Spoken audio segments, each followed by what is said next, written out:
आप सभी के अंदर विराजमान परमात्मा के पावन चरणों में प्रणाम। राम राम राम। स्वामी जी श्री रामचरण जी महाराज की अणबे वाणी है। ग्रंथ प्रहलाद चरित्र चल रहा है।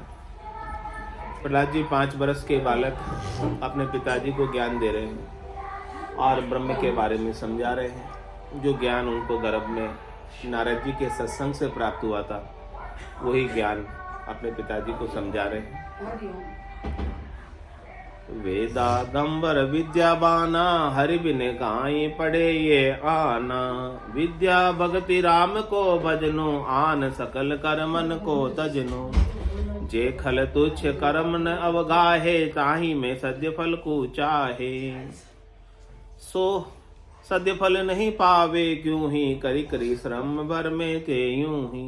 ताते सब तजी बजिए राम सदा निरंतर हुए नए काम। विषय व्यवहार सब दहेजू आवे राम भजन विधि कबहू की पावे। बार बार नर देह नहीं पाइये अवसर गए बहुरी पिछताइये। ताते अवसर अब के पायो कृपा करी गुरु कह समझायो। संस्ति मिटे सुविद्या भावे और अविद्या को धावे। ऐसी विद्या तात में जानू और सकल अविद्या ही मानू। यह विचार हम तुमसे भाकी मुनि नारद की सुन के साखी। और पाठ सो नाहि न भावे असुर सुने बहुत पिछतावे। तो हिरण्याकश्यप ने पूछा था कि स्कूल में क्या पढ़ाई करके आए, क्या पढ़ के आए हे प्रहलाद जी। तो उन्होंने बोला कि देखो मेरे को तो दूसरी विद्या अच्छी नहीं लगती है, मुझे तो वही विद्या अच्छी लगती है, वही ज्ञान अच्छा लगता है जिससे मेरी संस्कृति छूट जाए। जन्म न मरणा पुनरपि जन्म पुनरपि मरणम पुनरपि जननी जठरा शयनम। वो जो इसका मुझे प्रतीति हो रही है, उसका मुझे जो भ्रम है वो भ्रम मेरे अंदर से निकल जाए। जन्मने का भ्रम, मरने का भ्रम और जन्मने के सुख मरने के दुख,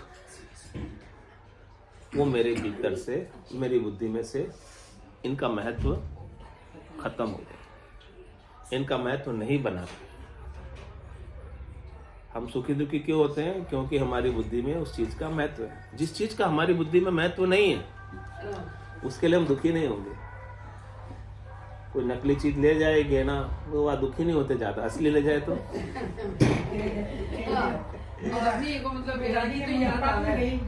सोना ना तो यार 2 दिन तक किसी को नहीं पता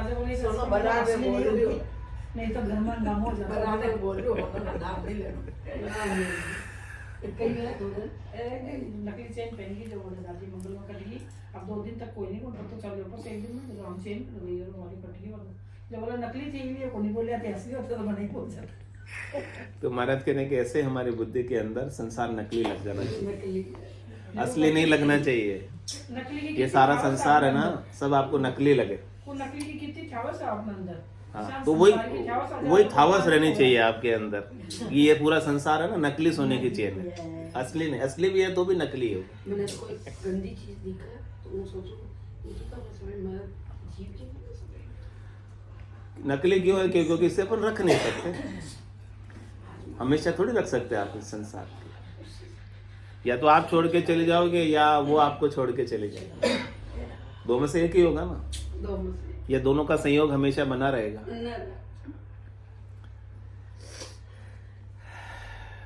तो फिर क्या करें? आन सकल कर्मन को तजनो। इन नकली चीजों की प्राप्ति के लिए आप जितने कर्म करते हो उन सब कर्मों को करने की महाराज कह रहे हैं आपको कोई आवश्यकता ही आवश्यकता है तो असली चीज की प्राप्ति की बोध हो जाए, बस कि असली चीज जो आपको प्राप्त है उसकी समझ आ जाए। असली चीज आपसे कहीं दूर नहीं है, असली चीज आपसे कहीं गई नहीं है। हाँ, लेकिन आपको उसका पता नहीं, पहचान नहीं। तो पहचान नहीं है। पहचान कौन बता रहे? हीरे की परख किसके पास होती है? हीरा तो है लेकिन कितनी वैल्यू का है, इसकी वैल्यू कौन पहचानता है? या एक सामान्य किसान पहचान जाएगा? किसान को हीरा में मिल जाए ना तो वो बाजार में ले जाएगा और उसके बदले में किराने का सामान खरीद के लाएगा। ये हीरा ले ले, किराने वालों को बोलेगा, जोरी के पास नहीं ले जाएगा, किराने वाले के पास ले जाए, क्योंकि समझ नहीं है, और किराने के सामान ले आएगा, खाने पीने के सामान ले आएगा। कल्पवृक्ष मिल जाता है, उसके नीचे जाके कद्दू मांग लाते हैं। तो ऐसे ही महाराज कह रहे हैं कि आपको ये असली चीज आपके पास है, उस असली चीज की आपको वैल्यू नहीं, उसको आप गणित में नहीं गिनते हो। नकली को तो सब गणित में गिनते हो कि मेरे पास इतना बैंक बैलेंस है, मेरे पास इतनी गाड़ियां हैं, मेरे पास इतने बंगले हैं, वो तो सब गणित में है। हाँ, इतनी साड़ियां है, इतने गहने, इतना तोला है मेरे पास, उनकी सबकी गणित है। लेकिन जो असली चीज है उसको आप गणित में ही नहीं गिनते हो। गिनते हो क्या गणित में? वो तो है नहीं, बराबर है। रोज पक्की करा रहे हो आप, तो ये पक्की नहीं हो गई, देखिए ऐसी तो माया डाली हुई है ना, आवरण डाला हुआ है, माया बड़ी बलाई, दाव दे पकड़े आए। ये तो बोला पड़ा ना, रोज बोला पड़ा कितने ऐसा कोई कमी है तो लेवे आप लोग खुला। तो इसलिए कह रहे हैं, आन सकल कर्मन को तजनो और विद्या भक्ति राम को भजनो। सच्ची विद्या क्या है? सच्चा उमा कहत में अनुभव अपना, सतरी भजन जगत सब सपना। ये संसार सपना है और संसार की माया सपने की माया है। सत्य तो हरि का भजन है, सत्य तो हरि का सुमरण है, सत्य तो सतराम की याद आ जाए, बस सत्य आपको मिल गया। जिस सतराम को आप भूले हुए हो ना, उसकी याद करना है, सुमिरन करना है। और सदगुरु आपको याद दिलाते हैं, तो आपको याद आना चाहिए, लेकिन याद आता नहीं है। क्या ताकत है जीव की, राम नाम लेवे पाप देवे थाप की, तो विमुख कर देता है पाप, कर्म आड़े आ जाते हैं। और जीव अपने स्वरूप से हटकर, ब्रह्म से हटकर, ब्रह्म के आनंद को छोड़कर संसार के सुख दुखों में अपनी वृत्ति को कहाँ लगा देता है? अपनी सुरता को कहाँ लगा देता है? अपनी सुरता का मेल किससे कर लेता है? सुख से। हाँ, सुख दुखों से अपनी सुरता का मेल कर लेता है। जबकि उसको मेल किससे करना था? सुरता का मेल निज स्वरूप से करना था, सत्य स्वरूप से करना था, आनंद स्वरूप से करना था, यथार्थ स्वरूप से करना था। सद्य सुख तभी मिलता ना, लील विलास आनंद। हम हमारे सुरता को, हम हमारे ध्यान को, हम हमारे चित्त की वृत्तियों को संसार के सुखों में लगाकर और उनके लिए प्रयास कर हम सुखी होना चाहते हैं। तो महाराज कह रहे कि उनसे कभी आपको सुख मिलने वाला। जे खल तुच्छ कर्म न अवगाहे, ताही में सत्य फल कुछ आए। तुम छोटे मोटे करनी क्रिया करके चाहते हो कि हम हमेशा के लिए सुखी हो जाएं। थोड़ा दान देके, थोड़ा पुण्य करके, थोड़ा तीर्थ करके, थोड़ा व्रत करके, थोड़ा यज्ञ करके, थोड़ा होम करके चाहते हो कि हमारे सारे दुख मिट जाए। मार्केट की थोड़े थोड़े दुख मिट सकते हैं, लेकिन सब दुख नहीं मिटेंगे उनसे। आपको सब दुख मिटाना चाहते हो, दुखों की फांसी को ही काटना चाहते हो, तो आप अपने स्वरूप का बोध कर लो, तभी जाके दुखों की फांसी कटेगी। जो दुखों की फांसी में पड़े हो शरीर बनकर, जीव बनकर, तभी छूट पाओगे, इसके बिना तो छूट नहीं सकते। जे खल तुच्छ कर्म न उगाए, ताई में सद्य फल को चाहे।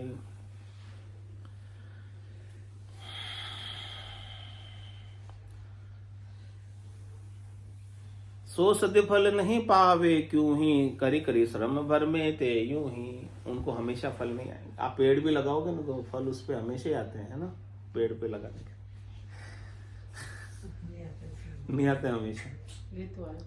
ऋतु आए फल आते हैं, और ऋतु चली जाती है तो फल चले जाते, पत्ता ही खिर जाते पत्ते पे।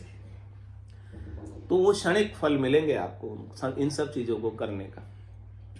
लेकिन आपको स्वरूप बोध हो गया, सत का ज्ञान हो गया, सत्स्वरूप का ज्ञान हो गया, फिर वो हमेशा का आनंद रहेगा। संसार की करनी क्रियाओं का क्या है? फल पावे, पदवी मिले, गर्भ न छूटे। गर्भ का जो भरम है ना, वो संसार की करनी क्रियाओं से जाएगा। यानी जन्मने का जो भरम है आपको कि मेरा जन्म होता है, ये भरम मिटने वाला नहीं है बिना ज्ञान के। आप अपने आप को मरण धर्मा ही मानोगे। आप अपने आप को, क्योंकि आपका जीवन ही शरीर से है। शरीर के आने से आपका जीवन है और शरीर के जाने से आपकी मृत्यु है। ऐसा ही है ना? ऐसा ही है। शरीर के आने से आप जीवित अपने आप को मानते हो और शरीर के जाने से आप अपने आप की मृत्यु मानते हो। ऐसा ही होता है, सबके साथ ऐसा ही होता है। माया में कैसे होता है? दूसरा तो पता ही नहीं है हमें कि वास्तव में कोई जीवन भी है। लाइट चल, ऊपर से लाइट, हाँ तो चला था लाइट वो। हाँ ये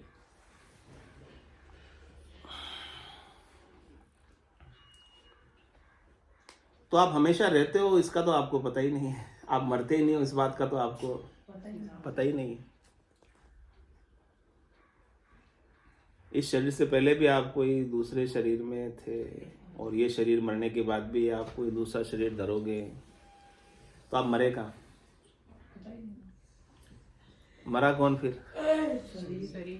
शरीर। शरीर तो मरण धर्म ही है, मरेगा ही। ऐसे इसे तो कोई बचा ही नहीं सकता, कितने ही प्रयास कर ले तुम। डॉक्टर तो बचा लेते अपने शरीर को, वैद्य बचा लेते। डॉक्टर वेद बचाता तो दुनिया में नहीं मरता। नहीं बचा पाते वो। डॉक्टर ये भी गांव में नहीं मरता। तो हिरण्यकश्यप ने तो बचा लिया, बोलो वरदान पाके। होली ने बचा लिया वरदान पाके, वही नहीं बची। तो वरदान किया कि तपस्या की, फिर भी कोई फल नहीं तपस्या का। तुच्छ कर्म, महाराज ने कहा तपस्या भी तुच्छ कर्म।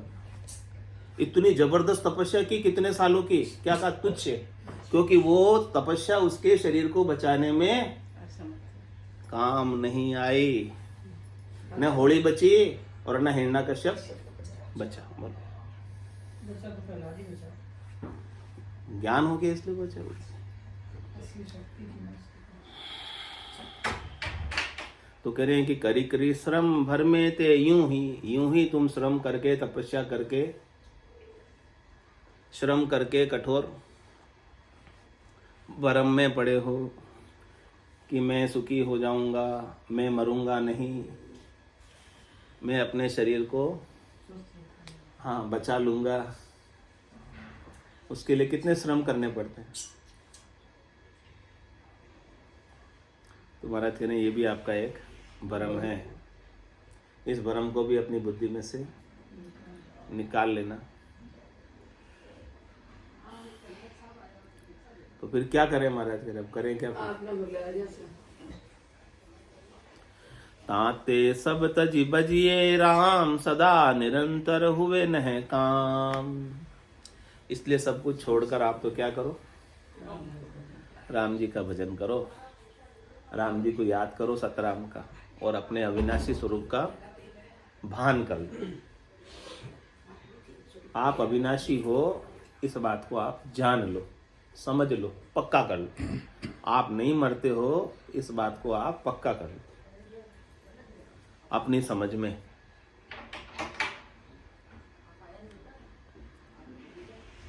तभी जाके आप सदा निरंतर हो ना। मर जावे तो फिर खंडित हो गए ना, अंतर पड़ गया ना। निरंतर कहाँ हुए? निरंतर कौन हो सकता है? जो कभी मरे ही नहीं, वो निरंतर। सृष्टि कितनी बार रचना में आ जाए, कितनी बार चली जाए, लेकिन वो वैसा का वैसा रहे, कल भी, आज भी और कल भी। यानी गया कल और आने वाला कल और प्रेजेंट सब में एक जैसा रहे, वो निरंतर है। जो कल था आज नहीं है, या जो आज है कल नहीं रहेगा, वो निरंतर नहीं है, वो खंडित है, अखंडित नहीं है। तो महाराज कह रहे सदा निरंतर हुए नए काम। इस प्रकार से यदि आप निरंतर स्वरूप को पालोगे, अपने निरंतर अविनाशी स्वरूप जो कभी मरता नहीं है उसे पालोगे, तो फिर उसको बचाने के लिए आपको कुछ काम करने की आवश्यकता नहीं पड़ेगी। यानी आपको अपने मोक्ष के लिए, आपको अपनी मुक्ति के लिए कुछ करने की आवश्यकता नहीं रहेगी, क्योंकि वो तो नित्य मुक्त है। लेकिन उसकी समझ नहीं है नित्य मुक्त की। निरंतर की हमें समझ नहीं। भक्ति भक्ति सब कोई कहे, पर भक्ति न जाने कोई। दादु भक्ति भगवंत की देह निरंतर होई। जो निरंतर है, जो अविनाशी है, जो सत्य है, वो आपकी देह के भीतर भी है। उस स्वरूप का बोध ही सच्ची भक्ति है। उसे जानना ही सच्ची भक्ति। इसके बिना तो करने क्रिया की भक्ति तो सब करते हैं, लेकिन करने क्रिया वाली भक्ति सच्ची भक्ति नहीं है। कितनी करनी कर ली, कितनी क्रिया कर ली, लेकिन अपने स्वरूप को नहीं पाया, सस्वरूप को नहीं पाया, तो सब कुछ करना भी व्यर्थ चला गया, बेकार चला गया, निष्फल चला गया। फल मिला ऐसा नहीं, लेकिन वो फल कितना मिला, कितनी देर का मिला? क्षणिक, नाशवान। इसलिए क्षणिक फल भी निष्फल है, क्योंकि उसका लाभ कि थोड़ी सी देर के लिए ही हमें मिला, सद्य नहीं मिला, सतत नहीं मिला, अनवरत नहीं मिला। तो सदा निरंतर हुए न काम। न काम और कैसे हो सकते हो आप? निष्काम कैसे हो सकते हो? कि संसार की कोई करनी, कोई क्रिया मुझे सुखी नहीं कर सकती। यह बात आपके समझ आ जानी चाहिए।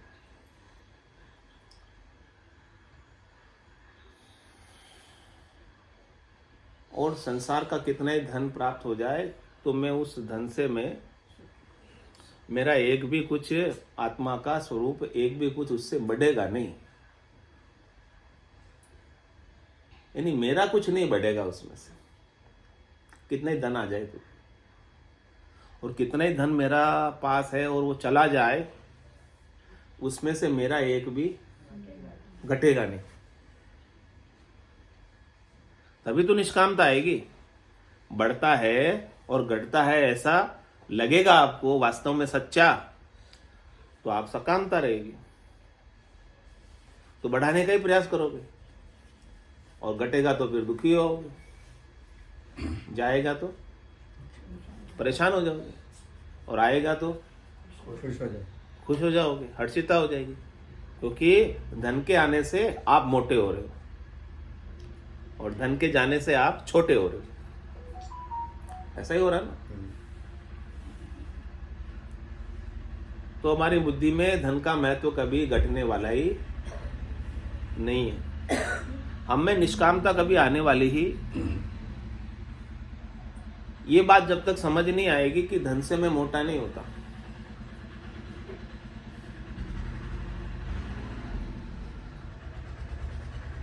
यानी किसी संसार के पदार्थ से मैं मोटा नहीं होता। संसार के पदार्थ पुद्गल हैं, जड़ हैं, मेरे से अलग हैं, न्यारे हैं, और मैं इनसे अलग हूं।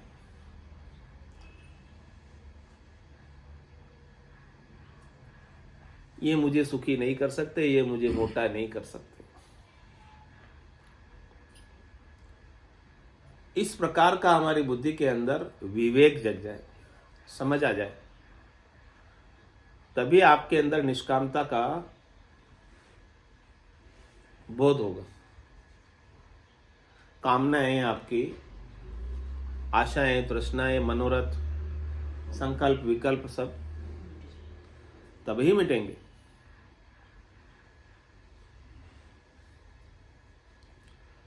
और क्या कह रहे हैं महाराज? विषय व्यवहार सब दहजू आवे, राम भजन विधि कबहू की पावे।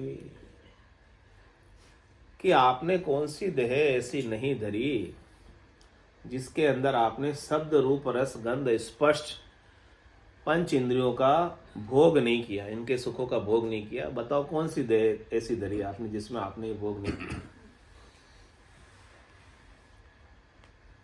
सभी देह पंच इंद्रियों के साथ है,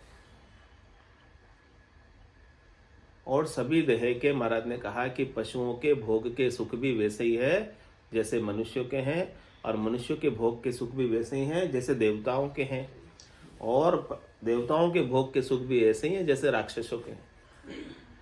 इन भोग के सुखों में कोई अंतर नहीं।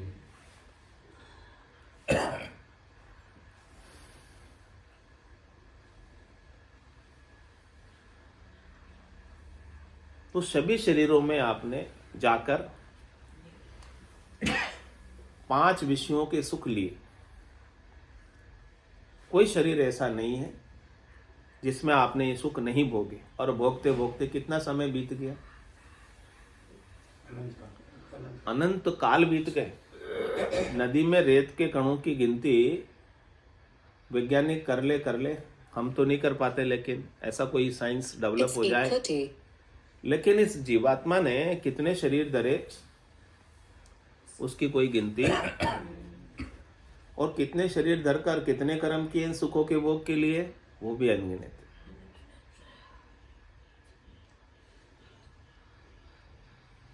तो सब देहों के अंदर आपको विषयों के सुख मिले, और इस मनुष्य शरीर में भी आपको वही विषयों के सुख मिले जो आपको पशुओं में थे, जो आपके देवता में थे, जो आपके असुर योनि में थे।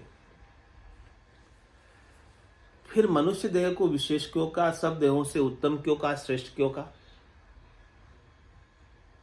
समझ के इसमें विवेक मिला हुआ है, इसलिए बुद्धि और विवेक। हाँ, मनुष्य शरीर से ही आप सतगुरु के ज्ञान को पाकर आप अपने स्वरूप को पा सकते हो, सत्स्वरूप को पा सकते हो, निज स्वरूप को पा सकते हो, निजानंद को पा सकते हो, सत्यानंद को पा सकते हो, नित्यानंद को पा सकते हो, भजनानंद को पा सकते हो,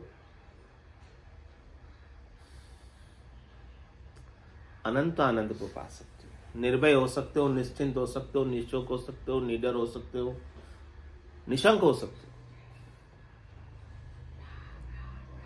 केवल और केवल ज्ञान को पाकर।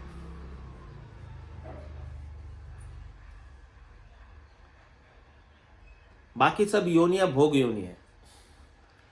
सुखों के भोग के लिए आपको तेजपुंज की काया मिल जाती है, दुखों के भोग के लिए आपको याचनिक काया मिल जाती है, पशुओं की योनि मिल जाती है।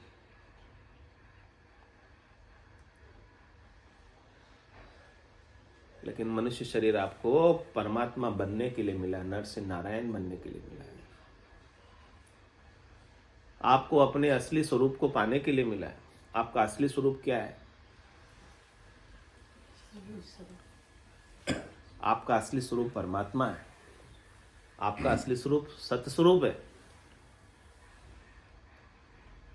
इस नकली स्वरूप के प्रतीति को उतारने के लिए मिला है। आपको निजी नाम क्यों देते हैं? ताकि आप अपने शरीर के नाम को छोड़कर आप अपने निज को जानो, निज को पहचानो, निज में स्थित हो। क्योंकि पिछली देह में आपका शरीर का नाम दूसरा था, इस देह में आपके शरीर का नाम, अगली देह में आपके शरीर का नाम दूसरा हो जाएगा। लेकिन ये देह के नाम से परे आपका निजी नाम, उस निज नाम को पहचान, वो आपका स्वयं का नाम, वो आपका खुद का नाम। तो कह रहे कि उसकी विधि निज नाम को पाने की, राम भजन विधि कबहू की पावे। कभी कभी मिलेगी आपको वो विधि, सब शरीरों में तो मिलने वाली है ही नहीं, क्योंकि सब तो भोगी हैं। लेकिन मनुष्य शरीर में भी उसको मिलेगी जिसको सतगुरु का ज्ञान मिल गया। और कितने वर्षों बाद मिली है मनुष्य शरीर हमको? 84 लाख भोगने के बाद, 43,20,000 वर्षों के बाद, 4 युग बीतने के बाद एक बार चांस मिलता है। सतयुग, त्रेता, द्वापर और कलयुग, 4 युगा का बरस बदीता, 1,03,40 एती मार सहे सुरूपर और सहे सर 20। 4 युगा बीच एक ही 12 अवसर नर्तन पावे। सदगुरु मिलिया बिना जीव सुना, फिर 84 जा अभी अवसर मिला है। ताते अवसर अब के पायो, अवसर गए बहुरी पिछे तहायो। इस अवसर को, इस चांस को क्या कह रहे महाराज? अपने हाथ से मत खोना। यदि अभी तुम्हारी बुद्धि के ऊपर निज स्वरूप का विवेक नहीं जगा तो फिर कभी मिलने वाला नहीं, फिर कभी जगने वाला नहीं, फिर कभी समझ आने वाली नहीं है। आज पशुओं को समझाओ, समझेगा क्या? बुलाओ इधर सत्संग में सब पशुओं को, कुत्तों को बुलाओ, कांचीपुरम के सारे, पार्श्वनाथ के सारे, उनको सत्संग सुनाते हैं। समझेंगे वो? आएंगे घर तो ला ही नहीं सकते लोग। आएंगे तो लड़ेंगे। आप तो बुद्धि है, लेकिन तो बैठ- बुद्धि आप में है, इसलिए आप सुन सकते हो, कुत्ते नहीं सुन सकते।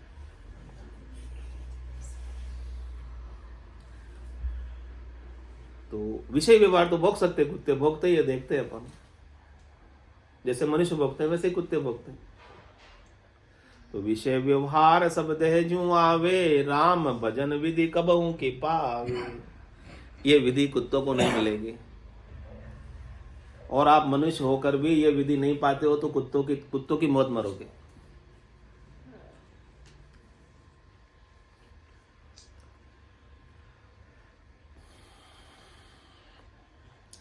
बार बार नर देह नहीं पाइए, अवसर गए बहुरी पिछताइए। तो बार बार तो नर देह मिलने वाली, तो इसका अवसर अपने हाथ से आज अषाढ़ू चाम सोहणी समझ बीज नहीं, बायो अंत काल काती को करसो भजन बिना पुस्ताए। नर्तन खेत नामगण निपजे, मोती पुल का बाया, निपजे साक साक फल फूली, भर गाढ़ा कर लाए। मारे तो आनंद भयो गरमाई, सातो ही अन्न नीपजा भारी, साख हेल दे आई। अब कोई आनर झांचे मोकू, तो गाढ़ा भर दो भाई। क्या कह रहे? आज अषाढ़ का महीना है, सुनहरा अवसर है। किसान यदि घर पे ही सोता रह जाए, खेत पे नहीं जाए, बीज नहीं बोए, तो कार्तिक में क्या खाएगा? ऐसे ही नर्तन आपका खेत है, ऐसे ये भी आप कर लो तो इसके अंदर भजन कर लो, सुमरण कर लो, सत्संग कर लो, तो आपके आनंद की फसल हमेशा के लिए आ जाए। आनंद की कमी नहीं होगी। निपिजान ने साख वो निपिजी, अब टोटा रहे न कोई घाटा नहीं रहेगा। जितना घाटा था सब पट जाएगा, खान खुल जाएगी द्रव्य की। इतना द्रव्य अखूट धन है इस ज्ञान में कि कोई कमी नहीं रहेगी। इस अवसर को कह रहे महाराज आप हाथ से, अवसर गए बहुरी पिछताई। फिर पिछताए क्या होत? जब चिड़िया चुग गई खेत। कौन सी चिड़िया? काल चिड़िया। सब फल खाया, खाली खेत रह जाएगा, पिस्ताएगा पिस्ताएगा गया समय। ये काल रूपी चिड़िया श्वासा रूपी एक एक फल को खा रही, चुग रही। एक एक श्वास आपकी कम पड़ती जा रही है। एक दिन कल का बीत गया, 21,600 श्वासें हमारे बैंक बैलेंस में से कट गए, डिडक्ट हो गए, डेबिट मार दिया काल ने, काल के मुख में चली गई। अब फिर खाता खाली होगा कि नहीं होगा? 21,600 रुपये रोज कट रहे हैं खाते में से। आपके खाते का बैलेंस जब आप लेके आए थे 77 करोड़ 76 लाख था। जिस दिन आपका जन्म हुआ था उस दिन बैंक बैलेंस आपका कितना था? 77 करोड़ 76 लाख। इतना बैलेंस आप लेके आए और एक दिन बीत जाता है तो उसमें से 21,600 का बैलेंस रोज कट रहा है। उसकी चिंता है कि नहीं है? इतना नुकसान रोज हो रहा है। तो अवसर तो ऐसे ही जा रहा है हाथ से।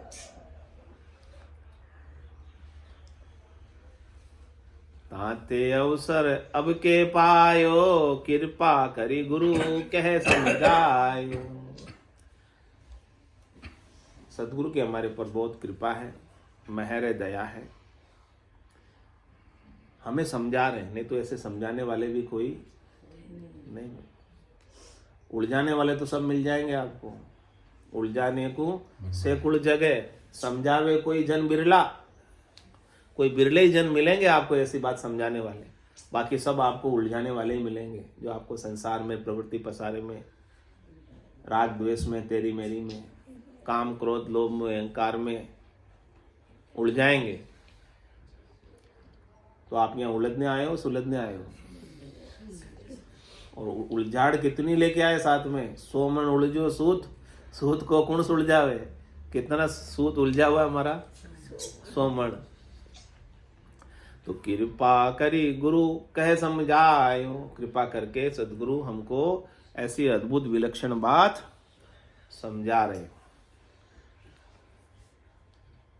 संस्कृति मिटे सो विद्या भावे, और अविद्या को धावे। कह रहे कि हमें तो वही ज्ञान अच्छा लगता है जिससे संस्कृति मिट जाए, संसार मिट जाए, जन्मना मरना मिट जाए। जो जन्मने मरने की हमें प्रतीति हो रही है, जो जन्मने मरने का हमारा अनुभव है, जो जन्मने मरने का हमें भान है, आभास है, ये हमारा अनुभव झूठा सिद्ध हो जाए। आप अपने अनुभव को झूठा बताते हो क्या? आपका खुद का अनुभव है जन्मने का, आपका खुद का अनुभव मरने का, कैसे झूठा है? खुद का अनुभव भी झूठा हो सकता है क्या? प्रत्यक्ष को प्रमाण की क्या आवश्यकता? कहते हैं ना, प्रत्यक्ष है आपके सामने प्रत्यक्ष रूप से जन्म रहे हैं और आपके सामने प्रत्यक्ष रूप से मर रहे हैं, लेकिन सदगुरु क्या कह रहे हैं? ये सब चीजें झूठी है, सच्ची नहीं है। आंखा देखी सब साची है, काना सुनी सब झूठी है। यह उल्टा है। सदगुरु जो आपको कानों से अमृत के वचन सुना रहे हैं वो सच्चे हैं, और आप जो आंखों से आपका अनुभव कर रहे हो वो अनुभव सब झूठा है। आपके जन्मने का अनुभव भी झूठा, मरने का अनुभव भी झूठा, आपके सुख पाने का अनुभव भी झूठा, आपके दुख पाने का अनुभव भी झूठा।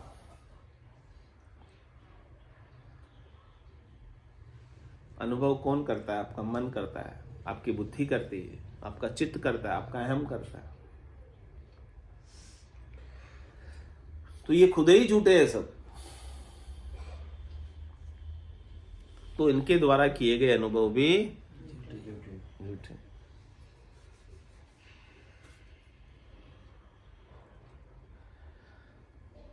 तो ऐसा ज्ञान पालो, ऐसा बुद्धि पर विवेक जगा लो, उस परा बुद्धि को पालो।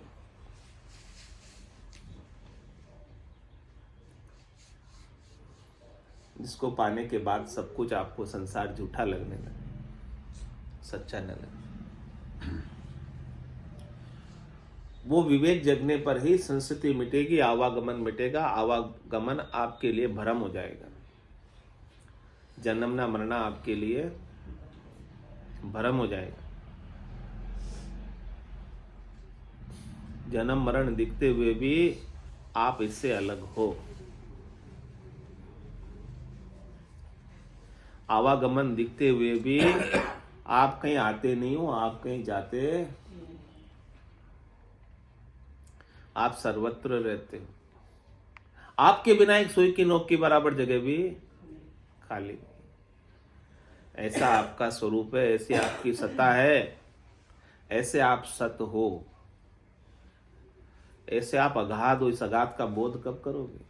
महाराज ने किया अगाध का बोध, और अगाध का बोध करके अगाध बोध ग्रंथ लिख दिया। तो संस्कृति मिटे सो विद्या भावे, और अविद्या को ध्यावे। और अविद्या से मुझे कोई सरोकार नहीं, बाकी सब मेरे लिए अज्ञान है। ज्ञान तो एक ही है, सत्य स्वरूप का ज्ञान, आनंद स्वरूप का ज्ञान, अविनाशी का ज्ञान, नहीं मरने वाले का ज्ञान, रहने वाले का ज्ञान, उसकी समझ। वो ज्ञान सुनना ही मुझे अच्छा लगता है, बाकी और कोई ज्ञान सुनने से मेरे को कोई इंटरेस्ट, मेरा कोई लगाव, मेरा कोई हेत, मेरा कोई प्रेम नहीं है। ऐसी विद्या तात में जानू। हे पिताजी, मैं ऐसी विद्या जानता हूं जो मुझे जन्मने के भ्रम और बनने के भ्रम से मुक्त कर देती, और सकल अविद्याई मानू, जो ये जन्मने और मरने का सुख और दुख का भ्रम नहीं मिटावे, और भले कितना ही ज्ञान हो, वो सब ज्ञान अज्ञान ही है। वो सब ज्ञान केवल बोझ है, आपके बोझ को और बढ़ाएगा घटाएगा नहीं। ये विचार हम तुमसे भाकी, ये ज्ञान हमें जो प्राप्त हुआ है हमने आपसे कह दिया, बता दिया। और मुनि नारद की सुन के साखी, हमने नारद मुनि से ऐसा ज्ञान सीखा था। कहाँ सीखा था? गर्भ में, क्योंकि नारद मुनि प्रत्यक्ष में तो मिले ही नहीं थे उनको, गर्भ में ही ज्ञान सीख लिया। और पाठ सो नाही न भावे, अन्य कोई पाठ हमें नहीं सुहाता, सुनना ही अच्छा नहीं लगता, व्यर्थ लगता है, निरर्थक लगता है, कोई आनी जानी नहीं है, कोई फायदा नहीं है, कोई लाभ नहीं है।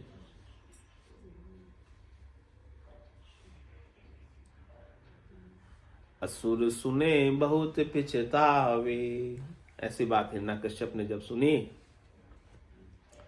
तो उसको बहुत पछतावा हुआ। बोलो राम सद्गुरु देव जी महाराज ने धन्य हो परम दयाल सद्गुरु सुखराम जी महाराज ने धन्य हो श्री सद्गुरु सुखराम जी महाराज के ज्ञान स्वरूप भगवान ने धन्य हो केवली भगवंता ने धन्य हो जीवा तारण जहाज ने धन्य हो मोक्ष के मालिका ने धन्य हो अनंत कोटि संतान ने धन्य हो राम सभा राम राम राम राम राम सब संतान सत्संग राम राम राम राम राम